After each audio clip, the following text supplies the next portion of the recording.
কষ্ট তো তখনই হয় যখন কেউ অনেকটা কাছে এসে আবার দূরে চলে যায়। সম্পর্ক চলাকালীন নয়, সম্পর্ক ভাঙার পরেই বুঝবে কাকে কার কতটা প্রয়োজন ছিল। সবকিছুই আছে, তারপরেও কি যেন একটা নেই অনুভব করার নামই নিঃসঙ্গতা। কিছু সম্পর্কের কোনো অস্তিত্ব নেই, নেই কোনো বর্তমান, নেই কোনো ভবিষ্যৎ, কিন্তু শুধু মায়ার কারণে সম্পর্কগুলো টিকে থাকে। নিজের পরিবারকে ভালোবাসো, কারণ জীবনের সবচেয়ে খারাপ সময় তারাই তোমার পাশে থাকবে, অন্য কেউ না। এটাই বাস্তবতা।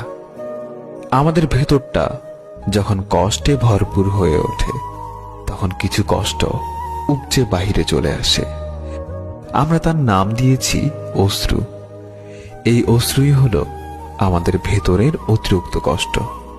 তুমি তো সেই কবিতা যা প্রতিদিন ভাবি কিন্তু লিখতে পারি না। তুমি তো সেই ছবি যা কল্পনা করি কিন্তু আঁকতে পারি না। তুমি তো সেই ভালোবাসা যা প্রতিদিনই চাই কিন্তু তা কখনোই পাই না। বাইরের হাসিটা তো প্রতিদিনই দেখো, দাওয়াত রইল একদিন ভেতরটাও দেখে যেও।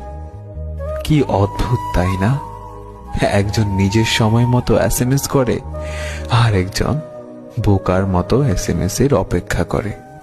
যে স্মৃতিগুলো আমরা সুখের মনে করে জমিয়ে রাখি, এক সময় সেই সুখের স্মৃতিগুলোই আমাদের সবচেয়ে বেশি মন খারাপ করে দিয়ে যায়।